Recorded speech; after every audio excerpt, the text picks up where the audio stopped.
प्रहर दोपहर की इस खास चर्चा में आप सबों का बहुत बहुत स्वागत है। मैं हूं संजय राजन। दरअसल आज हर तरफ सुर्खियों में है किसान आंदोलन। देश के किसानों की गूंज एक बार फिर दिल्ली की फिजाओं में गूंजने वाली है। कई मांगों को लेकर कई राज्यों के किसान दिल्ली कूच की तैयारी में हैं। कुछ ने कूच कर भी दिया है और आज दिल्ली जाने की कोशिश में सैकड़ों की तादाद में किसान पहुंच भी चुके हैं। लेकिन प्रशासन की तरफ से इस बार काफी पुख्ता इंतजाम किए गए हैं। किसानों की राह में कील कांटों से लेकर पत्थर के पहाड़ों का रोड़ा लगा दिया गया है। कई जगह पर आंसू गैस के गोले भी दागे जाने की नौबत सामने आई है। किसानों के समझाने के लिए सरकार ने केंद्रीय मंत्री अर्जुन मुंडा, पीयूष गोयल को जिम्मेदारी दी, लेकिन बात नहीं बन पाई। सरकार की किसानों के साथ चली लंबी वार्ता फेल हो रही। अब किसान सड़कों पर हुंकार भरते नजर आ रहे हैं। सुबह से आप तस्वीरें देख रहे होंगे, प्राइम टीवी के सारे दर्शक देख रहे होंगे कि किस तरह से अफरा तफरी का माहौल दिल्ली सीमा पर, दिल्ली बॉर्डर पर मचा हुआ है।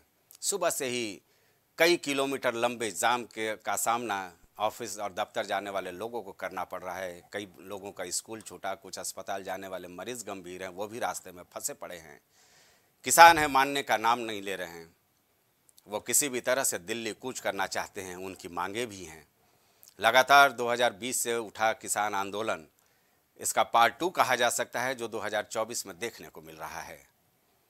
अफरा तफरी का माहौल है। किसानों को नियंत्रित करने के लिए पंजाब हरियाणा बॉर्डर पर आंसू गैस के गोले भी छोड़े गए। शंभू बॉर्डर का नज़ारा सबके सामने है कि किस तरह अन्नदाताओं के ऊपर आंसू गैस की गोलियां छोड़े जा रहे हैं, मिर्ची बम छोड़े जा रहे हैं। तमाम तरह से किसानों को नियंत्रित करने की कोशिश की जा रही है। भारी तादाद में किसान दिल्ली कूच पर आमादा हैं। सिर्फ पंजाब हरियाणा के सीमा से ही दिल्ली में प्रवेश मार्ग की बात नहीं होगी, बल्कि बात होगी यूपी के रास्ते दिल्ली जाने वाले सीमाओं की भी। यहाँ भी टिकरी बॉर्डर से लेकर के गाजीपुर बॉर्डर, तमाम जगहों पर भारी तादाद में पुलिस बल तैनात किए गए हैं। किसी भी कीमत पर शासन प्रशासन इस बात की इजाज़त देने के मूड में नहीं है कि 2020-21 के आंदोलन में जो नज़ारा दिल्ली में देखने को मिला था, लाल किले पर फहराने वाला झंडा भी उतार दिया गया था, राष्ट्रीयता का भी अपमान किया गया था। इस बार ऐसा होता नजर नहीं आ रहा है। पुलिस प्रशासन काफ़ी चाक चौबंद है, चाहे वो हरियाणा पुलिस की बात कर ली जाए या फिर यूपी पुलिस की बात कर ली जाए। सीमाओं को पूरी तरह से सीलबंद किया गया है। किसानों के ऊपर हल्का बल प्रयोग किया जा रहा है, जिससे वो दिल्ली कूच का अपना जो ये योजना है उसे वो निरस्त कर सकें। लेकिन किसान है मानने का नाम नहीं ले रहे हैं। आप देख सकते हैं तस्वीरें। एक तरह से कहा जा सकता है तनावपूर्ण माहौल साफ तौर पर दिल्ली सीमाओं पर देखने को मिल रहा है। केंद्रीय मंत्री, तीन केंद्रीय मंत्रियों की जिम्मेवारी दी गई थी कि वो किसानों को समझाएं। कल देर रात तक बैठकों का दौर रहा। केंद्रीय कृषि मंत्री अर्जुन मुंडा भी गए, पीयूष गोयल केंद्रीय मंत्री, नित्यानंद राय केंद्रीय गृह राज्य मंत्री भी इस बैठक में शामिल रहे। किसानों से बात नहीं बनी। दरअसल किसानों ने जो 12 सूत्री मांगों को रखा है, वो जाहिर सी बात है एक लंबित मांग है। किसान आंदोलन पार्ट 1 में भी यही मांगे देखने को मिली थी और किसान पार्ट 2 में भी लगभग उसको दोहराया जा रहा है। मैं एक बार आपको फिर याद दिला देता हूँ। मैं बताऊंगा कि ये क्या मांगे हैं किसान की, लेकिन सबसे पहले सुनते हैं कि आखिर केंद्रीय कृषि मंत्री अर्जुन मुंडा क्या कुछ कह रहे हैं इस आंदोलन को लेकर। किसान के हितों की चिंता हमें ज्यादा रखनी है। कोई राजनीति कर रहा है, क्या कर रहा है, क्या नहीं कर रहा है, इस पर हमें जाना नहीं। हम हमेशा बातचीत के लिए तैयार है, हमेशा डिस्कशन करने के लिए तैयार है, उसका सोल्यूशन निकालने के लिए जो भी हो सकता है वो सारा कार्य करने के लिए हम तैयार है, बशर्ते कि उसके लिए क्योंकि आप सब जानते हैं कि एग्रीकल्चर पूरे देश के किसानों के लिए भारत सरकार प्रोत्साहित करती है, कार्य करती है, आगे बढ़ाती है। दरअसल देखिए, किसानों के दिल्ली कूच का अभी तक जो हाल है, 200 किसान संगठन शामिल हैं इस दिल्ली कूच में। 20,000 किसानों का प्रदर्शन देखने को मिल रहा है। जो जानकारी मिल रही है, करीब 2,500 ट्रैक्टर मार्च में शामिल है, जो पंजाब हरियाणा और अलग अलग बॉर्डर से दिल्ली कूच के लिए तैयार हैं। 16 फरवरी को भारत बंद का भी ऐलान किया गया है संयुक्त किसान मोर्चा की ओर से। जाहिर सी बात है, आप अंदाजा लगा सकते हैं कि 200 किसान संगठन शामिल हैं इस आंदोलन में। 20,000 किसान प्रदर्शन, अभी तक ये आंकड़ा आ रहा है। हो सकता है कि ये आंकड़ा आने वाले दिनों में और बढ़ेगा। जो तस्वीरें देखने को मिल रही है, किसान आंदोलित होंगे और पूरे देश भर से किसान वहां पहुंचने शुरू हो जाएंगे। 16 फरवरी को भारत बंद का ऐलान किया गया है संयुक्त किसान मोर्चा की ओर से। जाहिर सी बात है आने वाले दिनों में तनावपूर्ण माहौल साफ तौर पर देखने को मिल रहा है इस गंभीर मुद्दे पर कि आखिर अन्नदाता केंद्र सरकार, प्रदेश सरकार या राज्य सरकारें तमाम तरह से दावे करते हैं कि वो किसान हित में काम करेंगे। कोई किसान वर्ष घोषित करता है, कोई किसानों के लिए तमाम तरह के तोहफे देता है। तो आखिर ऐसी क्या मजबूरी है कि किसान एक बार फिर सड़क पर उतरा है और ये भयावह मंजर हमें देखने को मिल रहा है। इस पर हम आज खास चर्चा करेंगे। हमारे साथ जुड़ेंगे विवेक श्रीवास्तव जी, जो बीजेपी का पक्ष रखेंगे हमारे साथ। प्रखर श्रीवास्तव आम आदमी पार्टी का पक्ष रखने के लिए हमारे साथ होंगे। और कल की तरह किसान नेता आशु चौधरी जी एक बार फिर हमारे साथ होंगे। हमारे विशेष संवाददाता अजय द्विवेदी जी भी होंगे, जो सुबह से नजर रख रहे हैं कि आखिर क्या कुछ घटनाक्रम देखने को मिल रहा है दिल्ली सीमा पर। अजय जी, सबसे पहले आपसे जान लेते हैं क्या स्थिति है अभी फिलहाल। माहौल पूरा दिल्ली एक तरह से किले में तब्दील है, चाहे वो सिंधु बॉर्डर हो, चाहे टीकरी बॉर्डर हो, या शंभू बॉर्डर हो, या गाजियाबाद या नोएडा का बॉर्डर हो। यहाँ तक कि जो भी आसपास के जो जिले हैं या राज्य हैं, वहाँ पे धारा 144 लगा दी गई और दिल्ली एक तरह से पूर्ण रूप से किले में तब्दील कर दी गई। और बहुत दूर दूर तक ऐसा भी एक नजारा देखने को मिला, दिल्ली पूरे जाम से त्रस्त है इस समय। जो सुबह से लोग ऑफिस के लिए निकले थे वो ऑफिसों को अपने नहीं पहुंच पाए अभी तक। जो सबसे बड़ी जाम की खबर आ रही है वो गुरुग्राम से निकल के आ रही है। गुरुग्राम जो कि हरियाणा का बॉर्डर है और दिल्ली से वहां पे एंट्री है। और किसानों का जो पंजाब से आने का सिलसिला जो है वो हरियाणा बॉर्डर से ही, तो इसके मद्देनजर कटीले तार यहाँ तक कि गड्ढे तक खोद दिए गए बड़े बड़े जेसीबी मशीनों से लेके।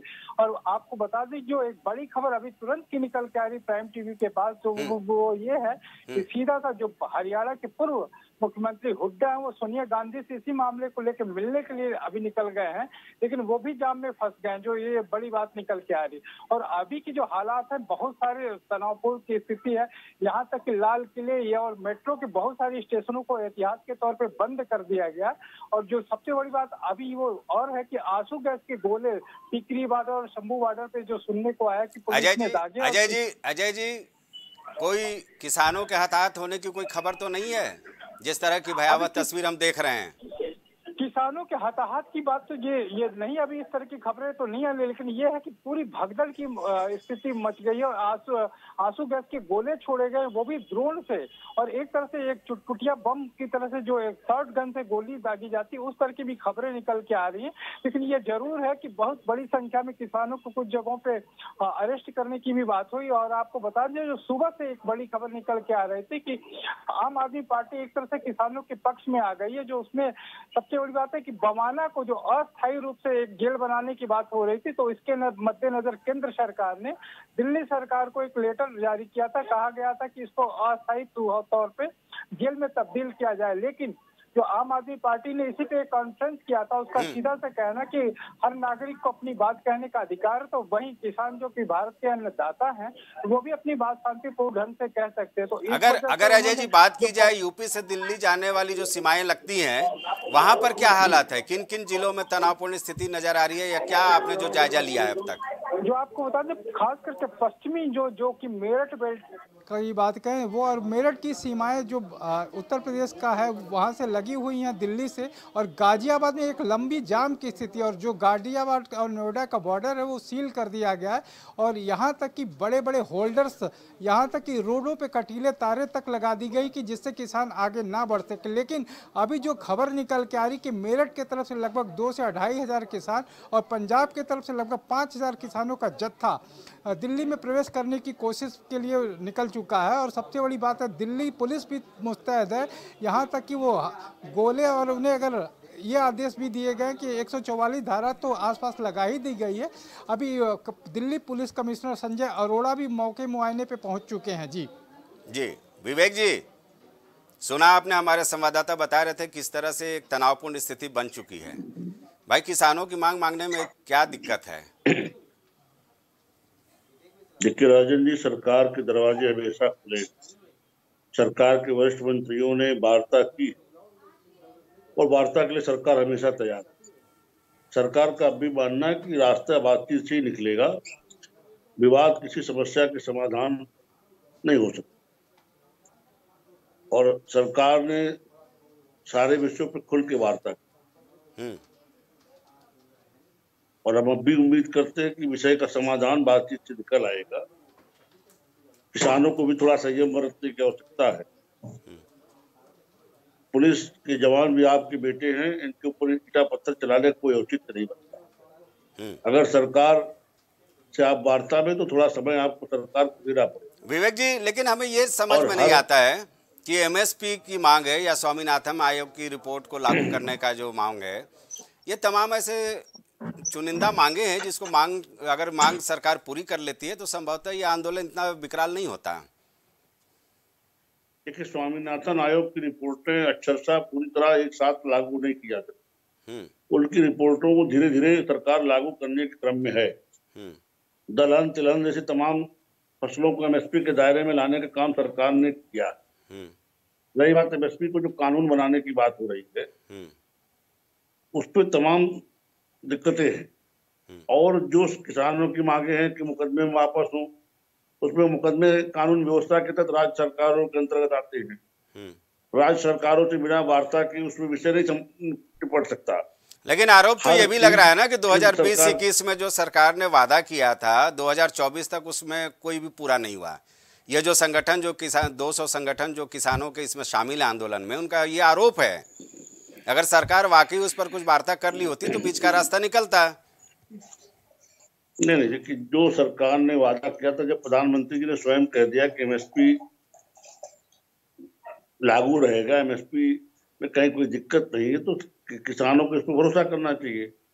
अब आप अड़े कि इस पे कानून बना दें, कानून बनाने के साइड इफेक्ट दूसरे हैं, उसकी दूसरी समस्याएं हैं। इसी तरीके से जो किसानों पर दर्ज मुकदमे वापस लेने की बात है, उसमें कुछ हिंजियस क्राइम भी शामिल है। बिना राज्य सरकारों के मुकदमे नहीं वापस हो सकते। लॉ एंड ऑर्डर स्टेट का सब्जेक्ट होता, सबको मालूम है। ऐसे में जो राज्य सरकारें इनको उकसा रही हैं, वो अपने उन्होंने कितने मुकदमे वापस लिए, ये भी देखने की आवश्यकता है। आपका इशारा प्रखर जी की ओर है। प्रखर से मैं लूंगा जवाब। प्रखर जी, हमारा इशारा बहुत स्पष्ट है। प्रखर जी, आप प्रखर जी, आपको आवाज आ रही है मेरी? बिल्कुल आ रही है, मैं सुन रहा हूँ। भाई विवेक जी ने आप इशारा आपकी ओर किया है, पंजाब सरकार का समर्थन आंदोलन को। बिल्कुल। और दिल्ली सरकार ने भी ऐलान कर दिया। बिल्कुल जी। मैं जवाब इनको दे दूं? हाँ, बिल्कुल। संजय जी, सबसे पहले आपको नमस्कार और आपके सभी दर्शकों को मेरा नमस्कार जी। शुक्रिया। मैं अभी भारतीय जनता पार्टी की बेशर्मी की प्रकाष्ठा को देख रहा था। इनके प्रवक्ता किस तरीके से बेशर्मों की तरीके से बोल रहे थे कि कुछ सरकारों का इनको समर्थन मिला हुआ है। तो मैं इनको बताना चाहता हूँ कि आम आदमी पार्टी एक वो पार्टी है जो किसानों के हित के लिए आखिरी दम तक, अपनी आखिरी सांस तक खड़ी रहने के लिए तैयार है। ये हमसे मांग रहे थे कि स्टेडियम को जेल बना दो, तो मैं इनको बताना चाहता हूँ कि भारतीय जनता पार्टी आम आदमी पार्टी नहीं है। आम आदमी पार्टी असली किसानों के लिए, किसानों के हित की सोचने के लिए वाली पार्टी है। मैं सुन रहा था, मैं विवेक श्रीवास्तव जी को लगातार सुनता हुआ आ रहा था। और मैं आपके दर्शकों को याद दिलाना चाहता हूँ कि ये वही 2020 था जब हमारे किसान, हमारे अन्नदाता 2 साल, चाहे वो सर्दी हो चाहे वो गर्मी हो, दिल्ली की सड़कों पे पड़े हुए। लेकिन वो नजारा प्रखर, वो नजारा लेकिन बेहतर नहीं था भाई। लाल किला से अगर तिरंगे को आप उतार दोगे, तिरंगा जो हमारा आन बान शान है, तो वो थोड़ा सा विकराल नहीं बल्कि विकृत रूप ले लिया था। धरातल पे आ जाने दीजिए। मैं ठीक है बात को बोलिए। बात को मैं आपके बैठा हुआ आपके सम्मानित चैनल पे जवाब देने के लिए। जी बोलिए। वो नजारा हम भूले नहीं थे कि 2 साल किसान सड़कों पे, दिल्ली की सड़कों पे, जहां सबसे ज्यादा ठंड पड़ती है, जहां सबसे ज्यादा गर्मी होती है, जहां सबसे ज्यादा बारिश पड़ती है, वहां पर किसान बैठा रहा। 700 किसान शहीद हुए थे, 700 किसान। मैं आपको बताना चाहता हूं संजय जी, और आपके दर्शकों को बताना चाहता हूं, देखिए भारतीय जनता पार्टी को मैं शुरू से कहता हुआ आया हूं, ये जुमलेबाज पार्टी है, ये देश विरोधी पार्टी है, ये पूरी तरीके से झगड़ा पार्टी है। ये पार्टी का कोई चरित्र है? 2020 में तुम किसानों के लिए काला कानून लेकर आए। वो तो हमारे अन्नदाता थे जिन्होंने तुम्हारे ईट से ईट बचा दी, तुमको काला किसान कानून वापस लेना पड़ गया। इस बार फिर तुमने 2 साल 2020 से किसान आंदोलन करता हुआ आगे 700 से ज्यादा किसान शहीद हो गया। हमारे नेताओं ने, हमारे माननीय सांसद संजय सिंह ने, जिस दिन तक तुम काला कानून लेकर आए थे, माइक तोड़ने का काम पार्लियामेंट के अंदर कर रहा था, तुम जब किसानों की हड्डियां तोड़ने थे तो सांसद संजय सिंह ने माइक तोड़ने का काम करा। ठीक है किसान आज की वर्तमान स्थिति प्रखर तुम सरकार से मांग कर रहे हो कि तुम जो स्टेडियम है उसको जेल बना दो। अरे हम खुले मन से कहते भाई, आपने तो ऐलान कर ही दिया है कि बवाना स्टेडियम जेल नहीं बनेगा। ठीक है एक मिनट जरा हमारे साथ किसान नेता है आशु चौधरी, इनको भी जोड़ लें। संजय जी, हम किसान आंदोलन हर एक किसान, हर एक अन्नदाता के साथ है। ठीक है प्रखर, भारतीय जनता पार्टी की बनाने में तैयार। प्रखर आपके पास आते हैं, जरा किसान नेता आशु चौधरी, उनको भी चर्चा में पहले शामिल कर ले। आशु जी, बीजेपी की भी सुना और आपने आम आदमी पार्टी को भी सुना, आपकी क्या प्रतिक्रिया है? जो नज़ारा देखने को मिल रहा है दिल्ली से सटे सीमाओं पर, चाहे वो हरियाणा पंजाब की ओर से हो या यूपी और तमाम अलग अलग राज्यों से आने वाली सीमाएं हैं, वहाँ पर जो हालात है तनावपूर्ण, किसान वहाँ पर लाठी खा रहा है, अश्रु गैस के गोले छोड़े जा रहे हैं, इस हालात के लिए जिम्मेवार आप किसको मानेंगे? देखिए, इस हालात के जिम्मेदार चंद किसान नेता हैं, चंद किसान नेता हैं। और जो हमारे साथी बैठे हैं आपकी डिबेट पर, जो आम आदमी party, Bharatiya Janata party, Samajwadi party, अन्य पार्टियों के लोग बैठे, मैं पूछना चाहता हूं कि जब आप लोग संसद भवन या विधानसभा में सत्र में बैठते हैं तो क्या करने जाते हैं? वहां पर छोला पूड़ी खाने जाते हैं क्या? आप वहां पर किसान के मुद्दों को काहे नहीं रखते हैं? आप रखिए मजबूती से, संसद भवन में मुद्दे को रखिए, लोग मत पारित, लेकिन किसानों की बात नहीं कही जाती, तब वहां पर विपक्ष में बैठा कोई नेता नहीं बोलता है। आज किसान के पीछे से सब राजनीति कर रहे हैं। 13 महीना आंदोलन हुआ, क्या हुआ? विपक्ष ने सारी राजनीति कर ली, किसान का क्या फायदा हुआ बता दीजिए हमको। किसान हताश आया था, 750 से ऊपर किसान शहादत मारे गए। 50 किसान 13 महीने बाद आंदोलन से लौट कर आया था, जिम्मेदार कौन है बताइए?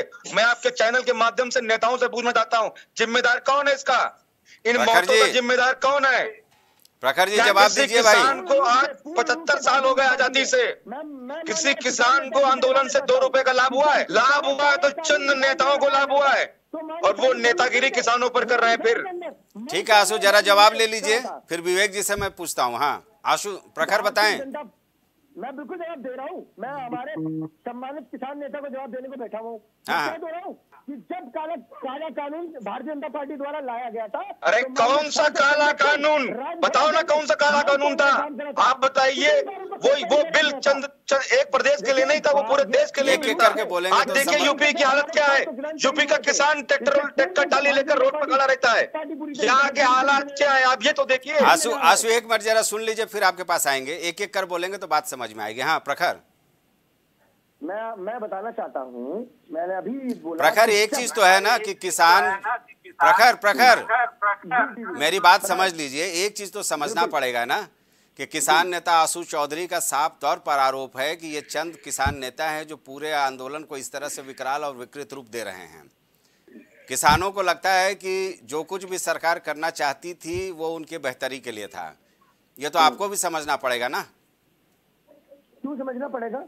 आप मुझे, अरे वाह, नहीं आशु चौधरी बोल रहे हैं, मैं उनकी बात बोल रहा हूँ। प्रखर जी नहीं, मैं आपके माध्यम से, देखिए आप एंकर हैं, मैं आपके माध्यम से उनसे सवाल पूछना चाह रहा हूँ। हाँ बताएं भैया। मैं मरीज प्रखर भाई, 13 महीने के आंदोलन में क्या लाभ हुआ किसान को, इस देश के किसान? आशु रुक जाओ, आशु रुक जाइए, आशु रुक जाइए, पहले उनका प्रखर जी को सुन लीजिए फिर आप जवाब दीजिएगा। हाँ प्रखर बोलिए। संजय जी मैं मरीज हूँ, मैं डॉक्टर के पास जा रहा हूँ, डॉक्टर के पास जाने में मैं दवा ले रहा हूँ, मुझे आराम मिल नहीं रहा है, और मुझसे दूसरा आदमी जो मुझे लेके जा रहा है वो मुझसे डॉक्टर खुद कह रहा है कि नहीं ये जो दवा दे रहा हूँ सीधा ठीक करो अपने आप को। अरे जब मुझे आराम नहीं मिल रहा है, मेरे फायदे की बात नहीं है, तो तुम कौन हो तो मुझे बताने वाले? देखिए मैं बताना चाहता हूँ अपने किसान नेता आशु जी को, ये कहना चाह रहा हूँ कि पिछली बार जब इन्होंने स्टेडियम, जब दिल्ली के अंदर स्टेडियम की मांग करी थी उसको जेल बनाने के लिए, तब भी आम आदमी पार्टी ने मना करा था।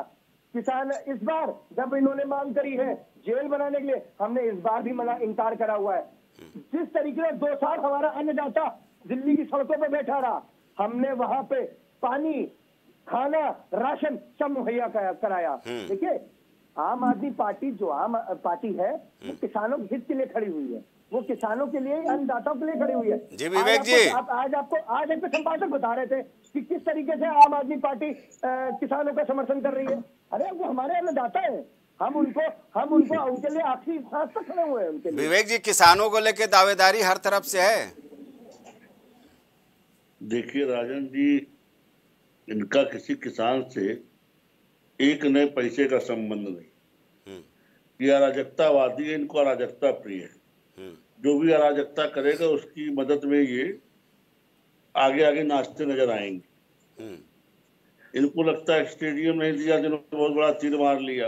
विवेक, देखिए लाइन ऑर्डर शब्द वापस करवाइए, गृह मंत्रालय वापस करवाइए इनके। हम किसी को दिल्ली में अराजकता एक एक कर बोलेंगे तो शायद मुझको भी सुनाई पड़ जाएगा। एक एक कर बोलेंगे तो पहले बताइए, ये आम आदमी पार्टी कार्यालय। हाँ, मैं आपके पास आता हूँ विवेक जी। हाँ, नेशनल टीवी डिबेट, इसको नियम बताइए। ये अराजकतावादी क्या नहीं चलेगी यहाँ, विषय रखा जाएगा गंभीरता से बात। आप किसानों को जो लोग आज बोल सकते हो। प्रखर, एक एक करके मैं आपके पास आऊंगा, आपको मौका दूंगा। प्रखर जी देखिए, आप जब बोल रहे थे तो विवेक जी कुछ नहीं बोल रहे थे, आपके पास आऊंगा। किसानों को अराजकता बोला जाए शब्द, ये अराजकतावादी, ये आरोप भाई राजनीतिक दल लगाते रहते हैं भाई इस तरह का। प्रखर, आप भी जानते हो, आपने भी बीजेपी के ऊपर कई आरोप लगाए हैं। सुन लीजिए पहले उनको। अमर्यादित भाषा होगी तो मैं निश्चित तौर पर उस पर रोकूंगा, टोकूंगा। हाँ विवेक जी बोलिए। राजन जी, इनकी मानवता देश ने तभी देख ली थी जब कोविड काल में दिल्ली से इन्होंने लोगों को बाहर जाने के लिए कह दिया था। भूखे प्यासे लोग आनंद विहार स्टेशन पे बसे ढूंढ रहे थे। इनकी मानवता तो देश ने तभी देख ली थी, कितने मानवीय दृष्टिकोण वाले लोग। ये जो किसानों के इस प्रदर्शन में हाथ धोने की कोशिश हो रही है, किसान हमारे अपने हैं। देश में जितना भी काम भारतीय जनता पार्टी की नेतृत्व वाली सरकारों ने किसानों के लिए किया है, उतना किसी सरकार ने नहीं। अरे विवेक जी, तो थोड़ा बहुत जो मीडिया में भी सुर्खियों में रहता है, इसमें भी संशोधन करवा दो ना। ये जो कंपनियों के अधिग्रहण के लिए जो इन लोगों की मांगे हैं कि भाई जो पुराना जो भूमि अधिग्रहण कानून था उसको लागू रहे, नए जो दिशा निर्देश जारी किए गए राज्यों को उसको रोक दिया जाए। बड़ी बड़ी कंपनियां आ रही हैं, किसानों का जमीन औने पौने भाव में खरीद ले रही हैं। ये सब तो बहुत छोटी छोटी मांगे हैं, मैं देख रहा था। राजन जी कहीं औने पौने भाव में लिए जाने का विषय नहीं है। हाँ, उसमें संशोधन का विषय जरूर है जी। आज किसान की जमीन कहीं भी ली जाए तो उसको बहुत बाजार मूल्य से तिगुना मुआवजा मिल रहा है। ये तो ना कहिए कि कहीं औने पौने दाम पे ली जा रही है जी। रही बात किसानों की समस्या की, तो मैं ये नहीं कहता कि सारी समस्याओं का समाधान हो गया है। उनकी समस्याओं की अपेक्षा हमसे हम ही करेंगे। बातचीत के दरवाजे हमारे खुले हैं, बातचीत के रास्ते निकल आएंगे। जो लोग इसमें अपनी रोटी सेकने की कोशिश कर रहे हैं वो औंधे मुंह गिरेंगे। आशु चौधरी जी, तो फिर बातचीत का रास्ता खुला हुआ है। केंद्रीय मंत्री खुद अर्जुन मुंडा गए हुए थे, पीयूष गोयल कोई छोटा मोटा नाम नहीं है, नित्यानंद राय कोई छोटा मोटा नाम नहीं है। केंद्रीय प्रतिनिधि मंडल के साथ बैठक हुई, बात बनती क्यों नहीं है भाई? आखिर बीच का रास्ता क्यों नहीं निकलता है? अन्नदाता के ऊपर जब ये आंसू गैस छोड़ा जाता है तो हमारा दिल पसीजता है। लेकिन उनके ऊपर आंसू गैस छुड़वाने वाले कौन हैं? ये तो सोचिए पहले। तो ये किसानों को समझ में नहीं आ रहा है कि उनके बहकावे में चले जाते हैं वो। एपिसोड 1 जो नाम दिया उसमें देश के गृह मंत्री और प्रधानमंत्री ने किसानों को बात करने के लिए बुलाया था। तब तो इनको बात समझ में नहीं। देखिए, ये अपनी मांगों पे नहीं रहेंगे, क्योंकि ये मांग किसान की नहीं है। ये जो मांग है ना, वो विपक्ष की मांग है। ये विपक्ष की मांग है। अभी मांगों में परिवर्तन होगा। जैसे पहले कहा गया नहीं बिल बहुत बढ़िया है, बिल बहुत अच्छा है, फिर बिल में संशोधन कर दो, फिर नहीं बिल को समाप्ति कर दो। ठीक ऐसे मांग होगी। तो ये किसान की मांग नहीं। अगर किसान की मांग होती तो 13 महीना आंदोलन के बाद किसान हताश होकर नहीं लौटता, किसान को कुछ मिलता सरकार से। खैर उसको सरकार से मांगने वाले किसान की मांग नहीं थी वो। आंसू उस पर ज्यादा टीका टिप्पणी की आवश्यकता नहीं है, क्योंकि मैंने देखा था कि सरकार भी अड़ियल और ये जो किसान नेता थे, सो कॉल्ड 2-3 नाम मैं लेना नहीं चाहूंगा, लेकिन उनके अड़ियल रवैये से वो बात नहीं बन पाई। अजय जी, ये जो नज़ारा देखने को मिलता है ये कितना दुखद है भाई। सियासत अपने जगह है, लेकिन अन्नदाताओं का ये हश्र होगा ये कभी सोचा नहीं गया था। भाई ये बताइए, अन्नदाता हमारे अजय जी जो को मारे बोल गए रहे हैं। पिछले आंदोलन आंसू में, भैया आपके पास आते हैं। जिम्मेदार कौन है? आंसू भैया मैं अभी जो आता हूँ, प्राइम रुक टीवी जाइए। के पास इनपुट आ रहा है वो आपको बताऊं, आंसू गैस के गोले छोड़े जा रहे हैं और दूसरी तरफ से उधर से किसान भी पत्थरबाजी कर रहे हैं, जो कि एक माहौल जो है बिल्कुल तनावपूर्ण हो चुका है। बहुत सारे लोगों को चोटें आई हैं, उसमें काफ़ी अफरा तफरी का माहौल हो गया। यहाँ तक कि जो प्राइम टीवी के करस्पॉन्डेंट या वहाँ पे लोग हैं, हेलमेट पहन के रिपोर्टिंग करने की नौबत आ गई। आपको सबसे बड़ी बात आपको इस समय बता दें, हालात काफ़ी बेकाबू हो गए। और जो अभी आपको बताओ, कुछ संगरूर से जो किसानों का जत्था आ रहा है, वो एक लंबी लड़ाई के लिए आ रहे हैं। आपको बता दें, उनके जो गाड़ियों में चीज़ें मिली हैं, आप सुन के आश्चर्य में पड़ जाएंगे। जी बताएं। गर्मियों की छुट्टियों में जैसे एक तरह से पिकनिक मनाने जाया जाता है, उस तरह से वो फ्रिज के साथ आ रहे हैं, रासत के साथ आ रहे हैं, बहुत सारी चीज़ों के साथ आ रहे हैं। यानी कि वो पूरी एक तैयारी के साथ आ रहे हैं। यहाँ तक कि घर बनाने के सामान के भी साथ लेके आ रहे हैं। अजय जी 2020-21 वाले हालात हैं, वहाँ पे लगता है कि टेंट सिटी बनाया जाएगा किसानों का। प्रखर जी देख रहे हैं क्या हालात होते जा रहे हैं? देखिए संजय जी, मैं आपको बता दूं, ये आंदोलन नहीं है, ये नरेंद्र मोदी की पार्टी का आखिरी अंत का वक्त आ चुका है। इन्होंने जितनी इन्होंने अत्याचार जनता पे करना था, किसानों पे करना था, ये इनके अंत का वक्त है। यही किसान, मैं आज आपके सम्मानित चैनल पे बोलना चाह रहा हूँ, यही किसान इनको लेकर आए थे और यही किसान इनको उखाड़ के फेंकने जा रहे हैं 2024 के अंदर। विवेक जी, जब नाश मनुष्य पे छाता है तो विवेक पहले मर जाता है। इस वक्त विवेक जी, सरकार का विवेक मर चुका है। आपके लिए भाई बहुत बड़ा ये है चैलेंज, चुनौती है प्रखर जी की ओर से। देखिए राजन जी, सियारों के स्यापा करने से शेर जंगल नहीं छोड़ते। ये आम आदमी पार्टी का स्यापा है। इनके तमाम मंत्री जेल में बैठे हैं, इनके केजरीवाल जाने वाले हैं, जिनका रोना लाजमी है। ये मोदी जी को गाली देंगे, हमको गाली देंगे, पार्टी को गाली देंगे, इनका रुदन स्वाभाविक है, अच्छा लगता है सुनते हुए। रही बात किसानों की, तो किसानों से हम सरकार के स्तर पे वरिष्ठ मंत्रियों के माध्यम से वार्ता पे हैं और सरकार को अभी भी पूरी उम्मीद है कि बातचीत से रास्ते निकल आएंगे। जो लोग इनको उकसा रहे हैं, इनके हाथ कुछ नहीं लगने वाला। जो लोग कह रहे हैं किसानों के हमदर्द हैं, इतने दिन सरकारों में इन्होंने किसानों के कौन सा कदम उठाया? एक कारण बता दे जो ये कह दे कि हमने किसानों के लिए उठाया, चाहे वो कांग्रेस के प्रवक्ता हो, चाहे आम आदमी के प्रवक्ता हो। एक काम अपना बता दे जो ये कह सकते हो कि हमने किसानों के लिए किया।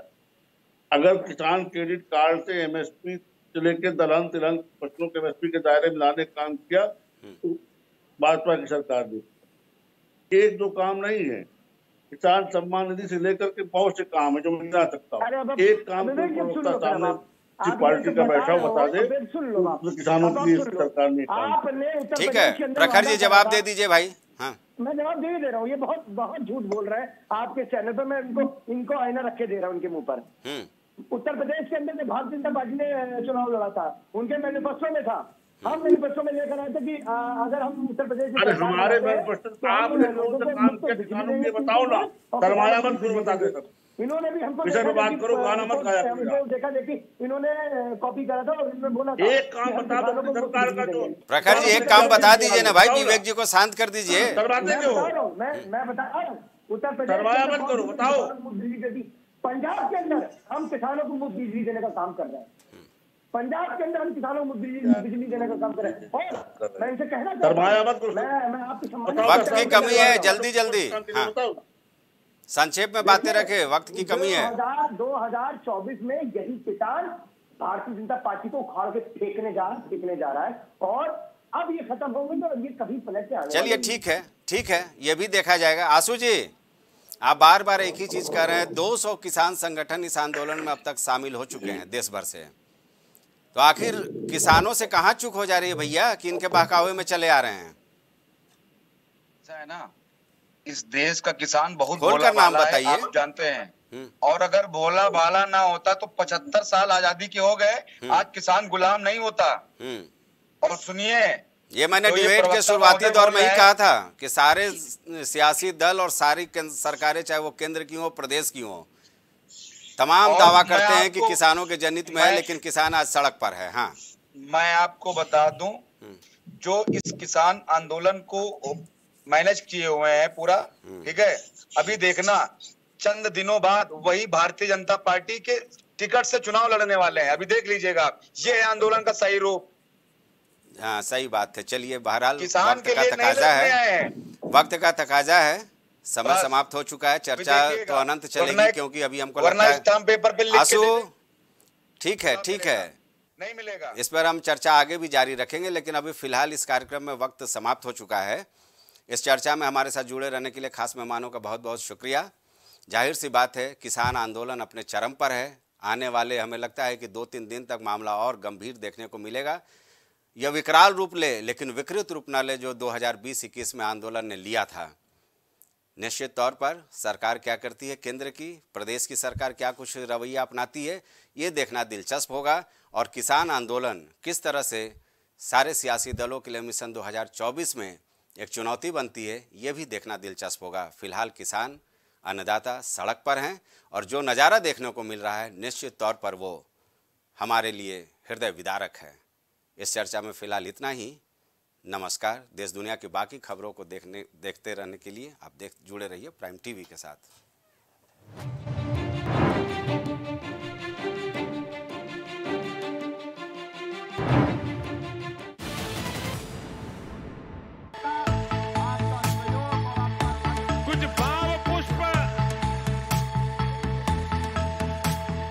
आप देख रहे हैं प्राइम टीवी, सच साहस सरोकार।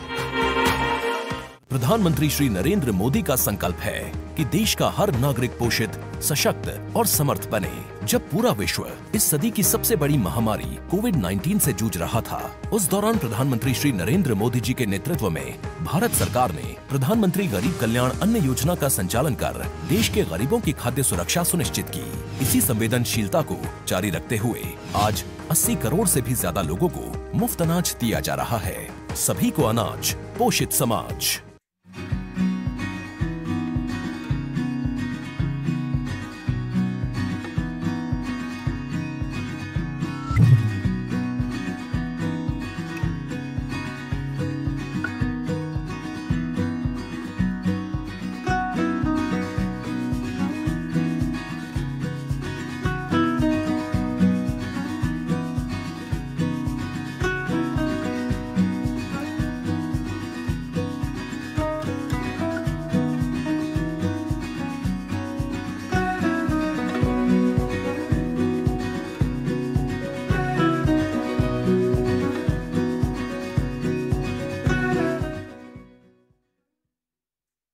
अगर आप करना चाहते हैं अपने बिजनेस को प्रमोट, तो इसके लिए आपको चाहिए होगा एक support.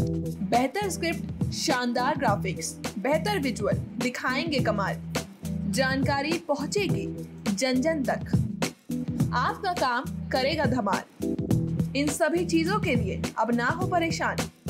Brand promotion, motion designing and video editing, 2D और 3D animation, television telecasting, social media works, script writing जैसे कामों के लिए आज ही कांटेक्ट करें 9267925186 पर। इसी के साथ ही आप हमें जीमेल भी कर सकते हैं vikasproduction.gfx@gmail.com पर। छूट नहीं पाएगी अब यूपी की कोई भी खबर, क्योंकि हर खबर पर होगी हमारी पैनी